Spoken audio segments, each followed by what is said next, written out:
ยิงแผ่นนี้เสร็จกินข้าวกันเนาะตาไทยเนาะมันเที่ยงกว่าแล้วได้มันบ่แม่น10 โมงเลยเฮ็ดยังก็เฮ็ดสิกินก็กิน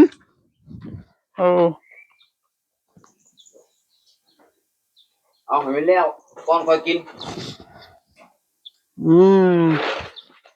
เย็นมันหักได้เอาให้มันแล้วก่อนอยากให้มันแล้วก่อนค่อยกินมันก็บ่แล้วหมดนี่นะมันบ่หลายโอ้4 แผ่นการสิบ่อยากพ่อพุ่นแหละตาไทยเอ้ย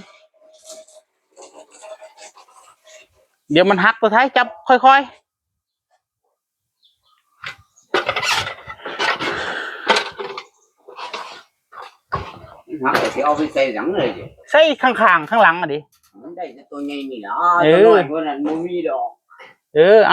เอาตัวนี้ก่อนนะอย่าเฝ้าไปบายตัวนั้นนะมันบ่มีมองก็สิเอามาแทกเบิ่งเรื่องของเรื่องมันสิเข้ากันได้บ่มันได้อยู่แล้วเอามาขึ้นมาเจ้าน่ะลูกหมูลูกหมาเฮาเดี๋ยวบ่เอามาบ่เพื่อมันบ่ได้ฉากบ่ได้เชิงนี่เฮาสิได้ตัดเทิงนี่เลยเอาสั่นเป็นคนฝ่ายลงเมื่อยตึมบ่เข้านี่เจ้านุ่มแน่นอยู่เจ้าขึ้นลงสะดวกค่อยขึ้นลงผู้เดียวคือสิบ่ได้ฮอดพี่แล้วน่ะฮะบายมึงดูเอาขึ้นมันจะเจียวมึงดูหักซ้ำจะได้หาตัวน้อยมาใส่อีกแล้วปะดิ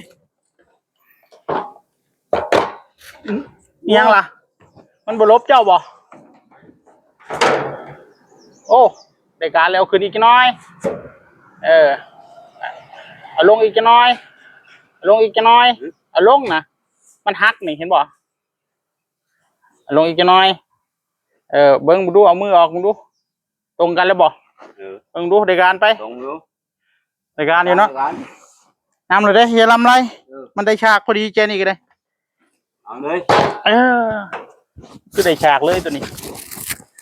แผ่นเต็มบ่ได้ตัดนึกว่าเป็นย้อนข่อยไปวัดยังไห้มันก็เลยได้การผู้เกี่ยวเนาะแผ่นเต็มโอ้ย่องจังน้อยก็บ่ได้ก็ไม่ค่อยบ่เว้าไปมันค่อยเว้าไปเจ้าก็ว่าค่อยอีกอย่าได้การอยู่คันค่อยวัดนะเอายกขึ้นจังน้อยมึงดูนิดนึงให้มันแนบ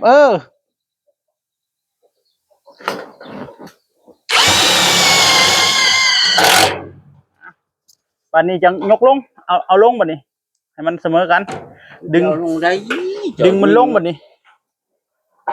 ดึงบ่ได้เลยบ่ดึงเลยดึงตัวนี้มันก็ออกเลยต้องยิงดอก2ก่อน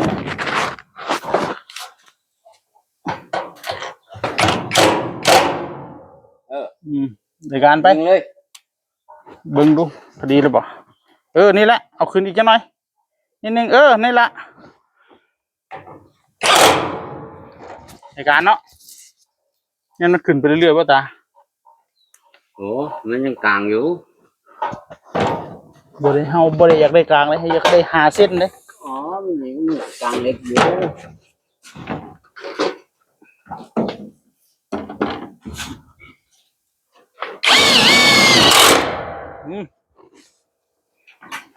ได้การบัดนี้เนาะ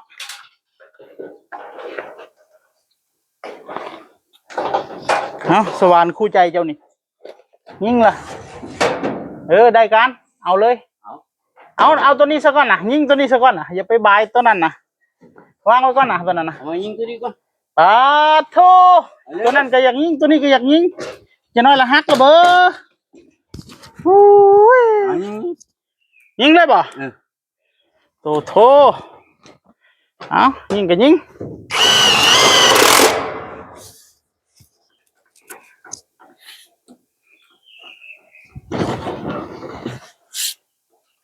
ถือกี่บ่นี่เล็กบักใหญ่ยิงบ่ถึกจังนี้ยิงบ่นี่ยังตัดตัวนั้นยิงซะก่อนปลายนะ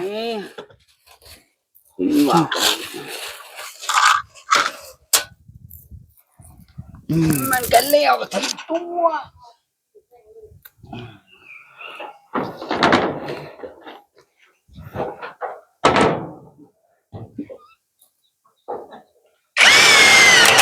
อืม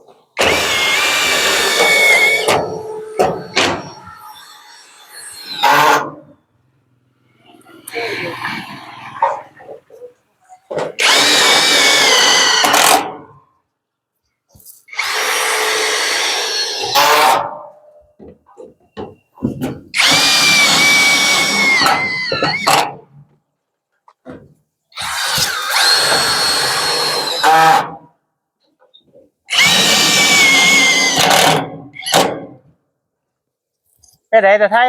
ใครอยู่บ่ในการอยู่เนาะ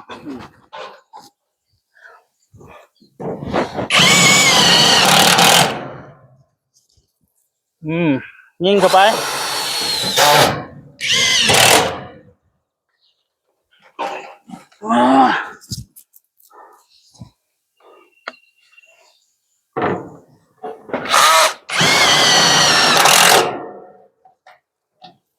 เป็นไหนพอได้อยู่เนาะ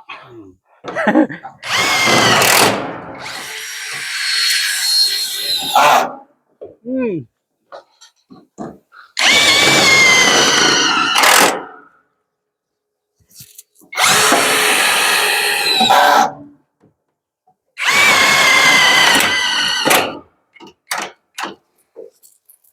อืม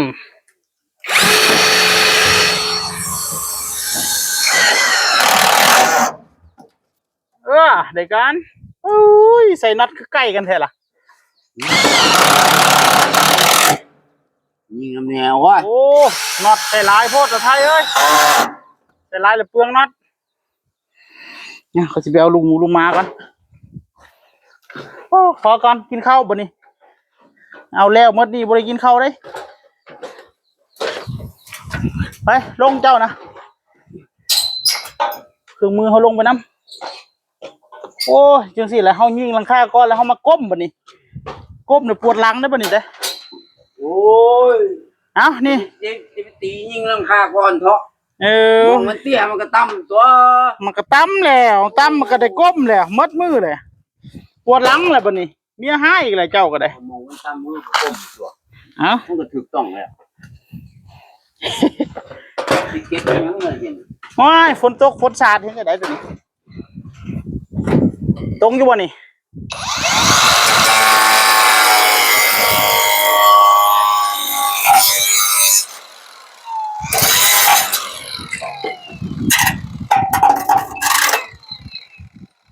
ได้การเนาะ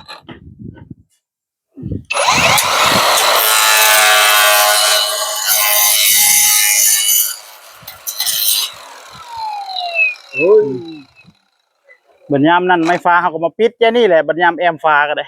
ปิดหูไว้บ่ให้นกเขาไปเฮ็ดหั่งจบข่าวเอ้าสวรรค์ลงเฮ็ดแจพุ่นบัดนี้ตอนบ่ายถ่าแผ่นมากกว่าเนาะแผ่นเต็มเนาะนี่ได้อยู่ได้เนาะตัวนึงเด้เนาะได้อยู่ตอนบ่ายมีงานเฮ็ดแล้วตัวนึงแล้วไปเขียนเข้าอย่าเป็นลมเลยโอ้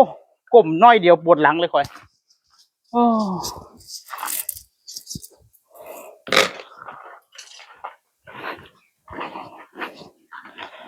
จบภารกิจตอนเช้าตอนบ่ายมาลุยกันต่อ